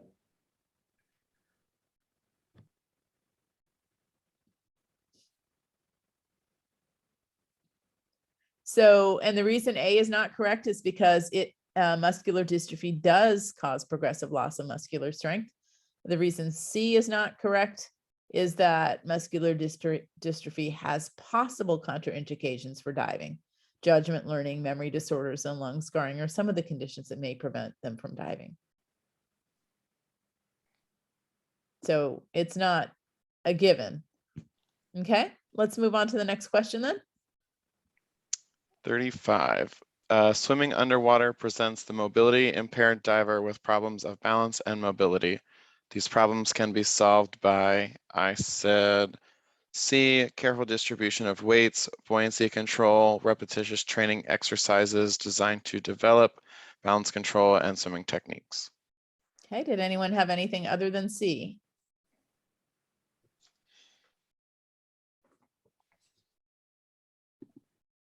Everyone just had C? Okay, so D is also correct, but the test results say C or C and D. See, I just think that's silly because buoyancy control is in C, which is why I didn't say C and D. I just think that's weird. I know. So if you just answered C, it's still correct. Okay. All right, let's move on to the next question. Scar tissue is more prone to develop decompression sickness than normal tissue. For spinal cord injury students, D, it is of no concern since only one case has been reported where a SCI diver developed decompression sickness while diving within the no decompression time limits. Do you want to read the other question? Read the others and tell me if you think that it might be one of the other ones. Or if it's not D, then I would guess that it is C. Mm-hmm. So there is the possibility that the area of injury may be more prone to develop decompression sickness and to further cause damage to the spinal cord. It is therefore advised that any margin of safety be used when using dive tables. That makes more sense, right? I just thought that there hasn't been any issues. Yeah, there hasn't been. I don't even know if there's been one case. Has there been one case? I don't know. I just thought there was. Yeah. This is number 36, right? It's on the Dive Buddy manual, page 41. There are no reported cases, by the way. Okay, no reported cases. But of course, the potential is real and you need to be aware of that. So then there are no reported cases. So that's why that one's not correct. Okay. All right. Next question. I'm assuming everyone else understood that, right? I'm sorry, I'm getting tired. I don't know about you. I'm getting tired, so I'm trying to move it along. So the final right answer is letter C. Is C. that what you said? Okay. C. All right, let's move on to Joe. At the surface, a paraplegic student diver will often experience difficulty with C, getting their legs under them to attain an upright position so they can look around and descend, and also getting into the prone position for surface swimming. Okay, so C is definitely one of the correct answers. Go ahead and read the other ones. A, getting their legs under them to attain an upright position for swimming on their back. B, getting their legs under them to attain an upright position so they can communicate and descend. D, turning over and swimming. All right, do you think any of the other ones may be correct? Yes, Okay, which ones? I think all of them. So it's C, B, and D. Yes, C, B, and D are the correct answers, but interestingly, it says A is partially true, but swimming on their back is easy. yes. So what's weird is it says D. Okay, so the answer key is odd. It actually says D gets a -1 if you answer just D, and A, B, and C get a -0.5 if you because they're only partially true. That's odd. But anyway, C, B, and D. Okay. Sorry to go back to it. What did we say ended up being the right answer for 36? D. D, it's of no concern. C because C, there are no okay. reported cases. Sorry, I thought we so were D is saying not D, and correct. that's why I got confused. Yeah, Nope, got 36 it. is Okay, C. Yeah. thank you. And 37 is C, B, and D.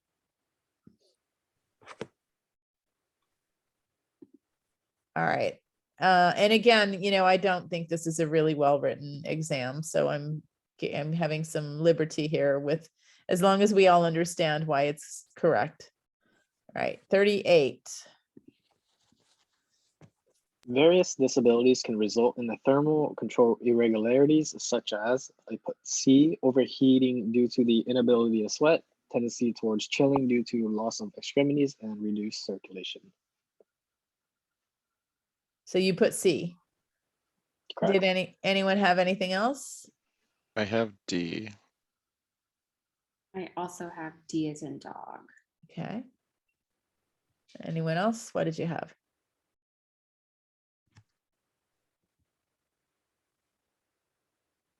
So the correct answer, according to the key, is D or A and D, interestingly. And oddly, if you answered C, you only get -1/4 point. I don't know why. But loss of extremities causes overheating is the rationale for that one. And A is true but incomplete, missing overheating due to inability to sweat. B is reduced circulation causes an increased tendency toward chilling. And E is just downright wrong, -1. So, so C is -1/4. And again, the correct answers are D or A and D, oddly enough.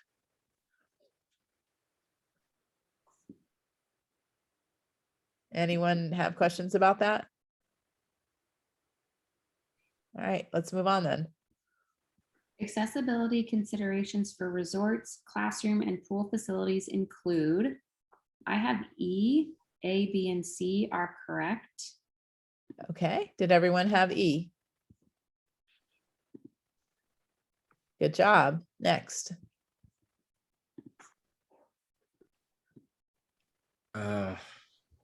PTSD, post-traumatic stress, classified as an anxiety disorder, occurs in response to traumatic events when people experience strong emotional symptoms. Which of the following are not true? So I will go through them because I didn't went through. Okay. Functioning in an environment that provides understanding, safety, and emotional support is primarily towards reclaiming one's pre-trauma self. Method for managing fear, the primary building block of PTSD, are available in therapy. SCUBA training that requires control over fear, such as mask removal and body breathing, scuba travel, and socializing may also help. B, say, is PTSD is relatively new anxiety disorders, with much of what is known coming from studies of Vietnam War veterans. I don't think that's true. That's right. It's not true. Okay. So far you found one that's not true. Let's confirm the Okay. others. Someone that is irritable, on edge, and subject to outbursts of crying may be suffering from PTSD. Might be, but not Yeah, necessarily. it could be true. It could be true. Yeah. So we know. Traumatic But it's not. Someone that is irritable may be suffering. Yeah. So the question is asking which is not true. So it is true. So It's that's not the partially correct true. answer. Exactly. Yeah. Right. And then the traumatic events that can cause PTSD are exposure to combat, a life-threatening illness, loss of a loved one, rape, loss of a limb, seeing others injured, and dying, and child abuse. Uh-huh. Well, I don't know if all of them are PTSD, to be honest. I'm not Yeah, sure. that is true. And therefore it's not the correct answer because it's asking what is not true. So we only found one that's not true, and that was B. B. Okay. B. Okay. Yeah. So PTSD, while people may think that it's only from war, it's not. I have PTSD from September 11th, for example, you know, from, so it's not, it can be from other trauma. Definitely can be from other trauma. So, all right, let's move on to the next question.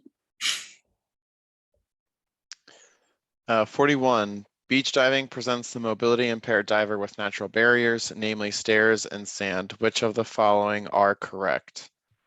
For 41, I have C, sand can be crossed by creating a surface for wheelchairs to roll on, or scooting across the sand on their own power. When the manual referred to it as like doing a seal, I was like, that if you really want to dive, go for it. It's not me. So C. What other ones might be correct? I'm gonna have to go through these with everyone and Yeah, just go think them ahead. out loud because there's a lot of reading. Yeah, go ahead. Avoid the stairs and wide sandy beaches when possible, but if a good dive site lies on the other side, go for it. Sure. Yeah, that's what I mean. Yeah, like why not, if it's right? if you can get to it, yeah. Yeah. So Okay, yeah, we know right. that's one possible correct one. Keep going. Okay. Stairs can be negotiated by either helping to bump the person down them in their chair or by carrying them down. They should not be allowed to try it on their own. Ooh. I mean, I Don't like let that. someone try it on their own. You're not allowed. You're in a wheelchair. You're not allowed. Yeah, like, can you really tell someone what they're allowed and No. not allowed to do? Yeah, so that's why, like, I mean, you can definitely help them, but don't tell them what they are or not allowed to try. Right. Unless you're like their parent and they're like a minor, sure, then maybe. Right, then maybe. But okay, Yeah. so B is not correct. Okay, I'm with that. We already established C, and then D, the person in the wheelchair can help control their descent by pulling back on the push rims of the chair. Some may even go down the stairs themselves. Yeah. That one it sounded like they were talking about descending like a dive. So that one I got confused. I wasn't sure what that one was saying. So if someone could just explain what that is actually saying to me, that would. Descending downstairs. By pulling back on the push rims. So I'm having a hard time visualizing that, but is that a thing that people can do? Yeah. I probably don't know that I would want to do that. That seems a little terrifying. Yeah, they can. Okay. So then A, C, and D. Yes. Yay, you got it right. Perfect. Thank you for helping me talk that one through. Sure. Okay. Good job. Everyone got it right. A, C, and D. Okay, next one. Also, just from personal experience, I would never pull back on the push rims just because that would mean you'd be going down forward, and in a wheelchair going downstairs forward just I've seen people do it backwards, but I think it should be pushing on the push rims, but that's besides the point. Yeah. Okay, so I think now that you say that, Yeah. Ryan, I think I kind of, but yes, I would agree. Forward seems a little like, unless you had That's something too to crazy. hold you in or something, but you yeah. have to be so strong. But also going right into sand, I mean, something's got to catch your momentum, I feel like, and if it's sand, might not be, but anyway, okay. I neither gotta here nor say, there. you know, I volunteered. If you heard me say it on the recordings, there are a lot of opportunities once you are HSA Dive Buddy certified. And I volunteered with, well, I volunteered with a couple of different groups. One was Dive Pirates, and they took me as a dive buddy. I got to go to Cayman Brock and volunteer there for free. It was awesome. And then I also got to go to the Keys and volunteer with Veterans Oceans Administration. And I got to tell you, these guys were amazing. I was telling Ronnie about it. I mean, like they were doing all kinds of maneuvers in and out of their wheelchairs, like blew me away. Super strong upper body strength, you know, moving themselves all over the deck with just their arm strength. You know, maneuvering up and down stairs in wheelchair. I was blown away. But they had, you know, a lot of experience doing it. And I don't know how it didn't even look like some of the things would be physically possible. And I was just blown away. In both cases, blown away by the abilities that were far beyond my rationalization. So yeah. All right, so let's move on to the next one. For the mobility impaired diver, exiting the water onto a boat after diving is best done by D, taking off all their equipment in the water in this order: weights, BC, tank, lead mask, and snorkel in place. Then with the diver facing the boat, have one person assist by grabbing the legs, push from below, while the other person assists by lifting on their arms. So you said it was D, right? Yeah. Yeah. Did everyone have D? Anyone not have D? Okay, let's move on then. That is correct. 43. Joe?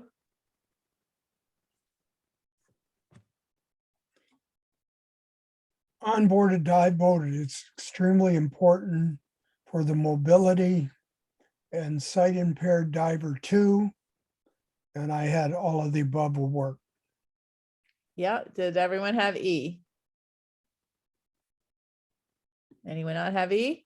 All right, let's move on. For the mobility and sight impaired diver being in a strong, oops, I think I'm on the wrong one. Is that right? Are we on 44? Yeah, that's correct. Okay. Yeah, no, that's right. Okay. Okay. Apologies. For the mobility and sight impaired diver, being in a strong, unexpected current can be unnerving. What is the best reaction to the situation? I battled with this, but I think it's to abort the dive and go to the surface and swim back to the boat, A, or have the boat pick them up, which is A. We're on 42? 44. 44. So confused. Okay. I think I've got it. 44. 44. My question says, what makes HSA the leader in disabled diving? Okay. Can you read the question again? Sure. My test says 44. For the mobility and sight impaired diver, being in a strong, unexpected current can be unnerving. What is the best reaction to this situation? And I put A, abort the dive, go to the surface and swim back to the boat, or have the boat pick them up. What did everyone else have?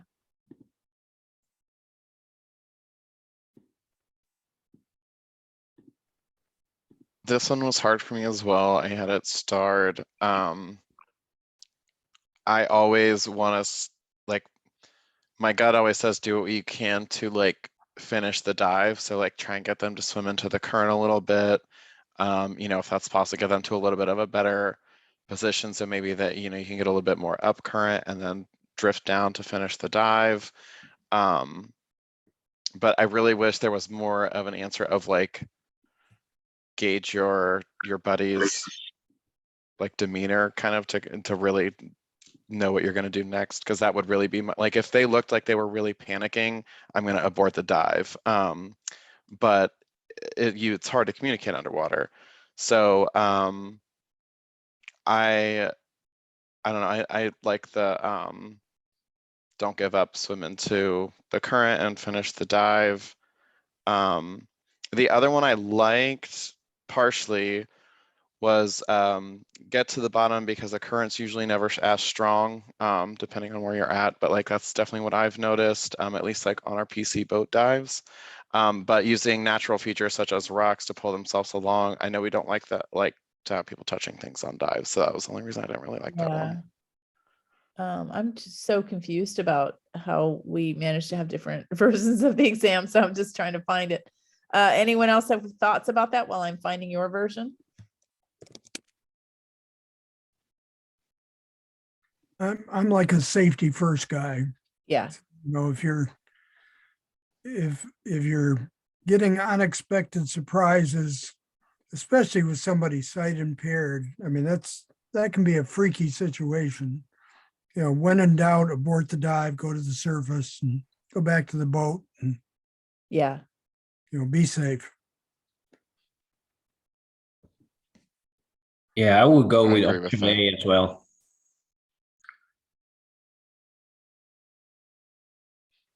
I just wish I Yeah, had a little more factors to make my err on decision. the, How about and that? I figured out what happened. So there's I found the version I sent to you was a different version than the one that I was looking at. So I would say that yeah, I would also err on the side of safety, and I do often serve as a dive buddy for sight impaired divers and completely blind divers. And I think that you know, I think that having a strong unexpected current, unless it was short-lived, wouldn't be a very pleasant experience for them. You can always get back in the water if you. Sure you can. Yeah, you definitely can. Yeah. So, all right. So let's just all go with A on that one. And yeah, I probably would consider maybe finding a better place to put in if it was like that. So and I'm with you on that, Frank. Definitely, I wouldn't want people pulling themselves along reefs and rocks and stuff, you know. So Yeah.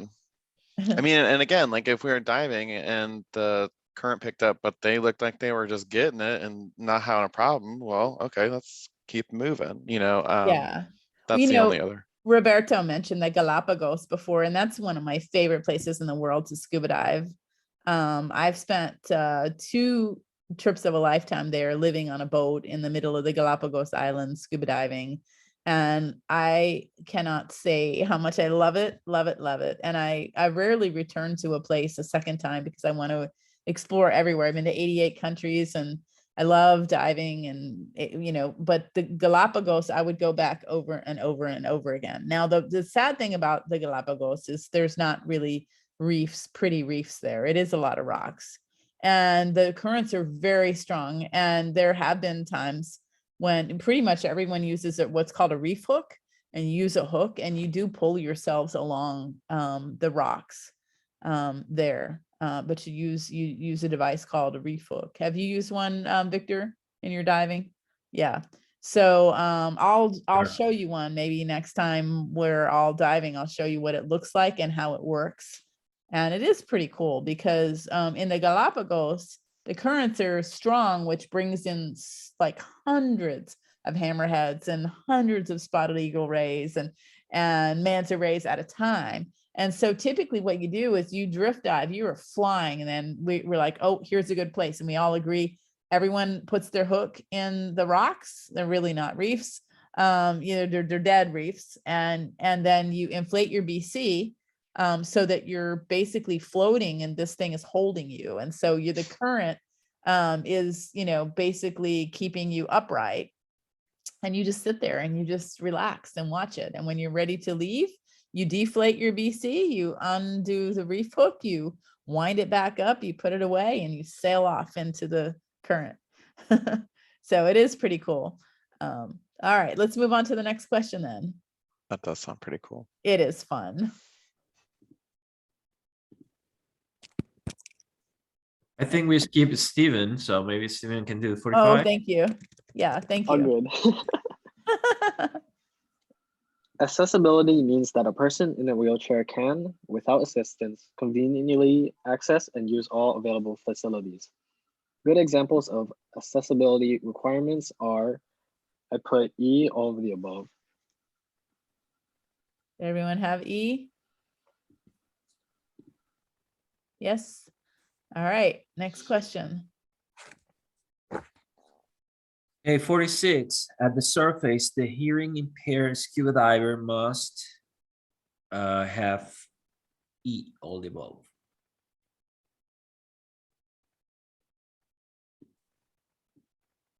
All right. Did everyone have E, all of the above?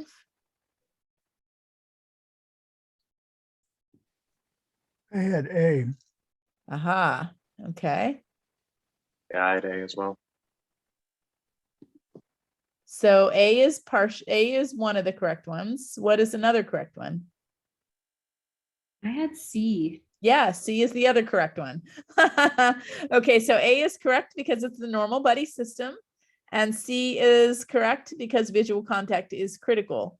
B is not correct because it's not necessary to hold on to them, uncomfortable and overbearing. And D is not correct because keeping visual contact is correct, but holding on is not necessary. And again, E is visual contact is critical. So A and C. All right. 47. Uh-huh. Not all dive boats are accessible as we would like. However, diving independence means, I said C, diving any boat when barriers can be overcome with safety as well as pleasure. All right. Did everyone have C? Yes, Ronnie knows this all too well. We've been on many dive boats that aren't completely accessible, but I think that the people do a very good job, especially Panama City Dive Center, with making sure that they make it as accessible as possible, and they give him a great experience. Yeah. Okay. Next. For the mobility impaired diver entering the water from a boat or pool deck usually follows which procedure? I said A and C. So A, the individual is positioned either under their own power or with assistance at the point of entry. Their dive buddy bringing their equipment to them and assisting in any way necessary in donning it. And then the individual makes a modified front or back roll entry. And then C was the individual enters the water, their equipment is brought to them with whatever assistance necessary and they don. So according to the answer key, A is correct.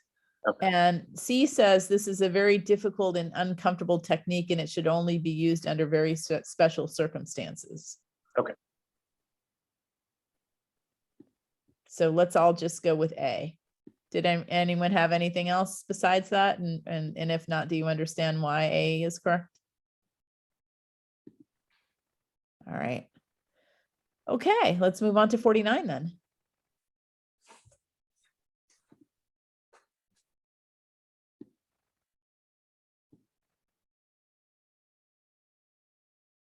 $49. Joe, I think. The two HSA films made with Jean-Michel Cousteau and his father, Jacques, I don't know how you pronounce it, yes, Cousteau, are very significant films and demonstrate a large number of scuba skills and equipment important to handicapped divers. Which of the following statements are true? And I had, it's probably more than one, but I just put, it's common for the Cousteaus to appear in films for organizations that have worthy philanthropic purposes. Was that A? C. C? And So let me tell you what it says are the correct answers, A and D. A and D. B is not correct because Jacques Cousteau invented scuba, so he couldn't always have wanted to scuba dive because it only became available when he invented it. And C is the Cousteaus had never appeared in films other than their own before or since. Interesting, huh? And I think I shared with you, I got to dive at Jean-Michel Cousteau's resort in Fiji, right? Did I share that with you? It was terrible. It was the worst. It was the worst. I'm just saying, you know, to have a name like Cousteau, one would expect more. And yeah, loved the country of Fiji, loved the people of Fiji, did not enjoy the diving, but especially with them. So yeah, so night dives in Crown of Thorns with little kids. Yeah. Yeah. They took us to a Crown of Thorns patch. So, all right, last question. I think we're on the last question, right? Yeah, I know, we're all tired. Okay. So go ahead. Number 50, I think, is Stephen. Yep. Okay. You are going to dive in Hawaii with new dive buddies. One buddy is certified level C open water scuba diver, and her husband, who is able-bodied, has been recently certified open water scuba diver by an internationally recognized diver training agency. He has a total of 9 scuba dives performed in an inland quarry. She has been diving for 3 years and has logged a total of 126 scuba dives in various open water environments. Your dive plan will include the following. I put B and C. You are comfortable with their own skills regarding the assistance you will provide the C level diver, and the dive plan clearly defines depth, duration, hand signals, and the option for any member of the buddy team to terminate the dive at any time. And C, the dive plan clearly defines the emergency procedures for every member of the buddy team in the event that any one member were to have an emergency, and all members of the buddy team knows how to operate each other members' BCD. You are correct that B and C are correct, but there's one more correct one. Which one do you think it is? I want to say D. Mm-hmm. All Good job. members of the buddy team have alternate second stage air sources, and the dive plan is based primarily upon the husband's scuba diving experience. Very good. You got it. Everyone understand why? Okay, so you all got it correct. So the answer is B, C, and D, right?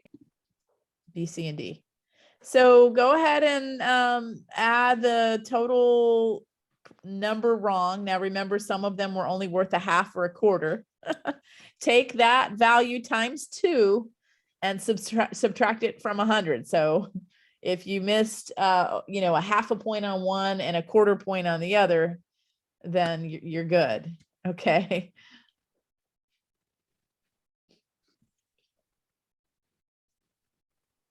Everyone passed, I'm sure. All right. So make sure you bring your printed answer sheet with you, printed, signed, dated answer sheet with you on Saturday. Questions about Saturday? I know I have a starting at 9. I may make it like 30 minutes later or so. I'm gonna watch the weather and be on the lookout for an email from me as I'm watching the weather, because if it's a little chilly that morning, I might delay it slightly. And we may do some skills and then have some students and then do more skills kind of thing. Roberto just signed up. I saw he signed up in the 3 o'clock hour, and he's our last student currently. Ending at 3:30, which means we'd be finished by 4. So hopefully that's gonna stay, I think.